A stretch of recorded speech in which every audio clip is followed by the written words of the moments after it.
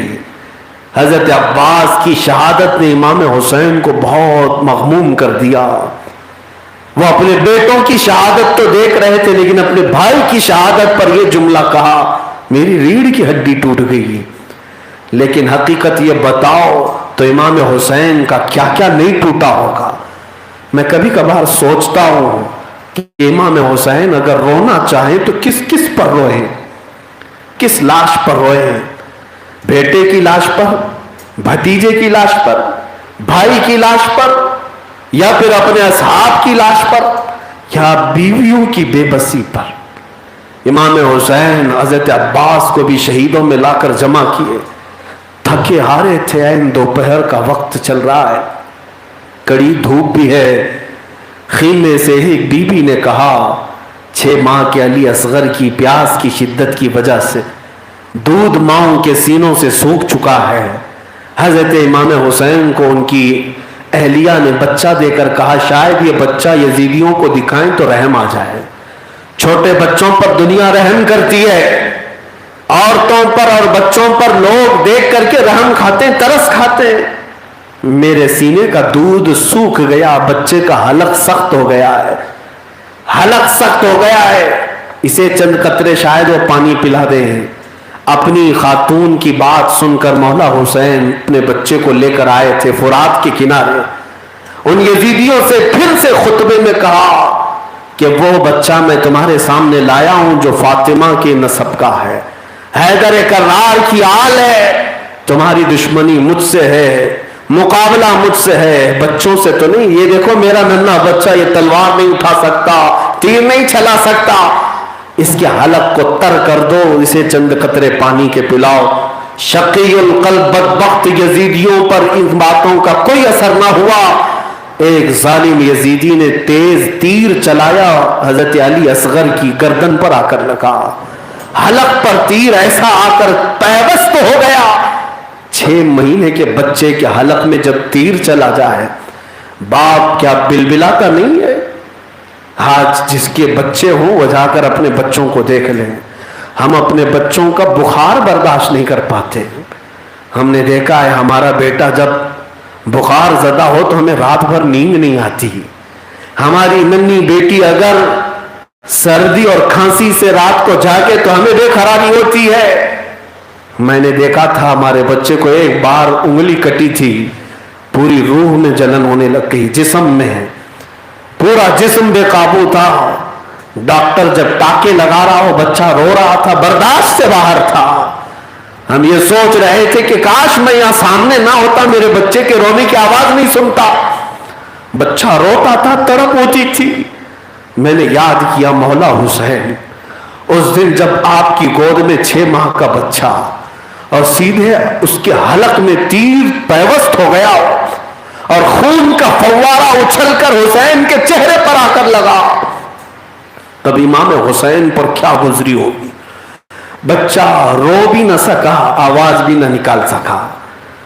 روتے روتے کوئی انتقال کر جاتا، شہید ہوتا، لیکن اس بچے کو رونے کی بھی مہلت نہیں دی گئی، آواز نکالنے کی بھی فرصت نہیں دی گئی. ایک بار ہچکی لیا بچہ، آنکھیں چوڑی کیا، اپنے باپ کو دیکھتے ہوئے روح پرواز کر گئی. اپنے ننھے سے بچے کے حلق سے تیر کو کھینچ کر نکالا، گلا چھد گیا تھا اور باپ نے سینے سے بچے کو لگا لیا اور پھر کھلے آسمان کی طرف اپنے 6 ماہ کے بچے کو کر کے مولا کی بارگاہ میں عرض کرتا ہے، اے رب ذوالجلال، تیرے رسول کی شریعت کی بقا کے لیے میرے اس ننھے کی قربانی قبول فرما لے، اس نذرانے کو قبول فرما لے. ہے ہم میں سے کوئی اتنی بڑی نظر دے سکے گا اسلام کے لیے؟ ہمارے ہاں جوانی میں بھی مر جانے والے، وہ بھی کسی بیماری میں مرنے والوں کی بھی موت کا غم اتنا ہوتا ہے کہ ہم برسوں روتے رہتے ہیں. امام حسین اس حلق میں چھدے ہوئے تیر کو نکالے اور شہید بچے کو لے کر خیمے کی طرف آ رہے تھے. بچہ خاموش تھا، خون میں لت پت تھا. بی بی نے، خاتون نے یہ سمجھا شاید یزیدیوں نے پانی پلا دیا اس لیے بچہ رو نہیں رہا ہے، بچہ خاموش ہو گیا ہے. بیویاں پردہ دار تھیں، اندر پردے سے پکار کر کہتی، میرے سرتاج پانی پلا دیا بچے کو انہوں نے، بچہ روتا نہیں ہے. مولا حسین نے کہا ہے بی بی اب تیرا بچہ کبھی نہیں روئے گا، اب یہ کبھی تجھ سے دودھ اور پانی کی شکایت نہیں کرے گا. جیسے اس خاتون کے سامنے خون میں لت پت شہزادے کو دکھایا گیا، اس ماں کے دل پر کیا گزری ہوگی جس نے اپنے جوان بیٹوں کی موت بھی دیکھی، 6 ماہ کے بچے کو بھی دیکھا. میرے عزیزوں، عورتوں کے ہوش اڑ جاتے ہیں جو ماں کے سامنے بچے کی موت ہوتی ہے نا. میں نے دیکھا ہے 3 دن کے بچے کی بھی موت ہوتی ہے تو ماں کھانا پانی چھوڑ دیتی ہے، اس کا سینہ درد سے کرا رہا ہوتا ہے، بار بار وہ ڈھونڈتی ہے میرا بچہ کہاں ہے جسے میں دودھ پلاؤں، سینے سے لگاؤں. حسین اعظم کے گھر والوں کا ایک بڑا امتحان ہے، قیامت تک آنے والے امتحان کسے کہتے ہیں وہ داستان کربلا میں سنو. حسین اعظم کی بیوی نے کیا صبر کیا ہوگا.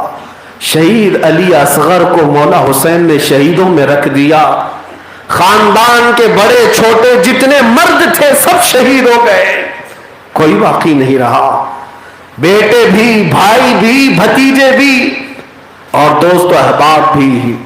خاندان کی عورتوں میں صرف اب کوئی باقی تھا تو امام زین العابدین جو امام حسین کے درمیانی بیٹے تھے لیکن بیمار تھے، بیماری میں ہی اٹھ کر کے آ گئے. کہا بابا جان مجھے اجازت دے، میں بھی جاتا ہوں، جہاں میرے بڑے بھائیوں نے مقابلہ کیا میں بھی جاتا ہوں.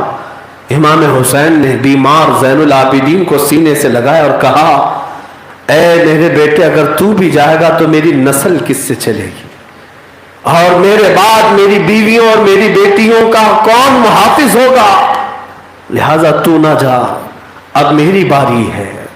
رسول اللہ کے اس عظیم شہزادے کی باری تھی. امام زین العابدین کو بٹھا دیا گیا. سیدہ زینب جو سگی بہن ہیں امام حسین کی، دختر زہرا جو رسول اللہ کے گود میں کھیلی ہوئی ہیں سیدہ زینب، وہ اپنے حجرے میں مولا حسین کو بلاتی ہیں، ایک صندوق کھولتی ہیں اور کہتی ہیں بھائی میرے پاس کچھ امانت ہے، کچھ امانت ہے جو میں نے آج تک آپ کو نہیں بتایا. کہا وہ کیا امانت ہے؟ سیدہ زینب کہتی میں بہت چھوٹی تھی جب میری ماں کو آخری وقت دیکھ رہی تھی، سیدہ کائنات فاطمہ الزہرا کے انتقال کا وقت آیا، میں رو پڑی، سینے سے لگ گئی میرے ماں کے. تو اس وقت میری ماں فاطمہ نے کہا زینب تجھ سے میں ایک وعدہ لیتی ہوں کہ جب تک تو زندہ رہے گی حسین کا ساتھ نہیں چھوڑے گی. حسین کا ساتھ نہیں چھوڑے گی۔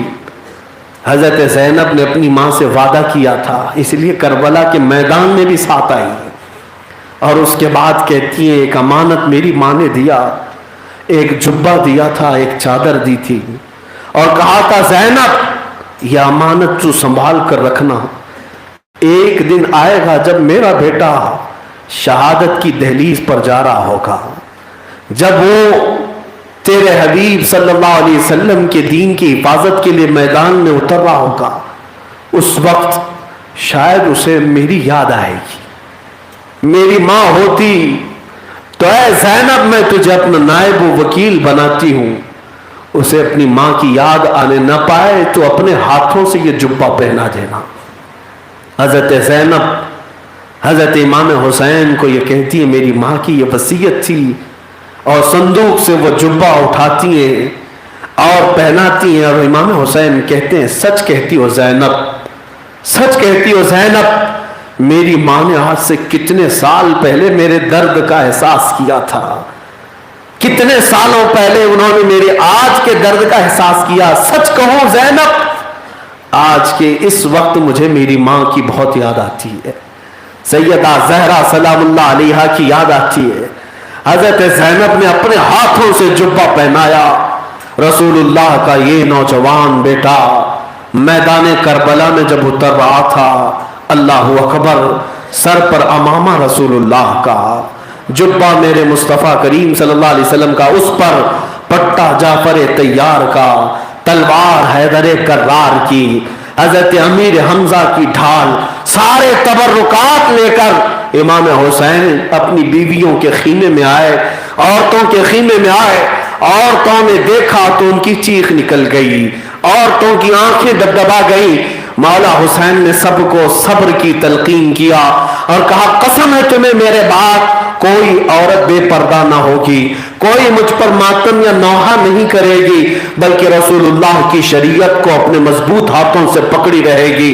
یہ آخری وصیتیں تھی مولا حسین کی، سب خواتین کو آپ نے الوداع کہا، وصیت کیا، سلام کیا، اور باہر آ کر خیمے سے اپنے عزیز ترین گھوڑے ذوالجناح ان پر بیٹھ گئے اور کربلا کی طرف نکل پڑے۔ میرے عزیزوں یہ وہ وقت تھا جب لگتا تھا کہ دولہا تیار ہو کر میدان میں آیا ہے، سارے تبرکات تو جسم اقدس پر نظر آ رہے تھے، میرے آقا کی جھلک نظر آ رہی ہے، خوبصورتی، جمال و جلال سب لیے حسین کربلا میں اترے ہوئے ہیں۔ گھوڑے کو جب ایڑ لگائی، مہمیز دی، گھوڑا آگے نہیں بڑھ رہا تھا، گھوڑے کو پھر چابک لگائی، گھوڑا آگے نہیں بڑھتا تھا۔ آپ نے اتر کر کے دیکھا تو سیدہ سکینہ گھوڑے کے پیروں کو پکڑی کھڑی تھی اور ذوالجناح ان سے کہتی تھی اے میرے عزیز ذوالجناح، بابا کو آج مت لے جانا، اس لیے کہ اگر تو آج انہیں لے گیا تو یہ واپس نہیں آئیں گے، پوری دنیا میں اندھیرا چھا جائے گا۔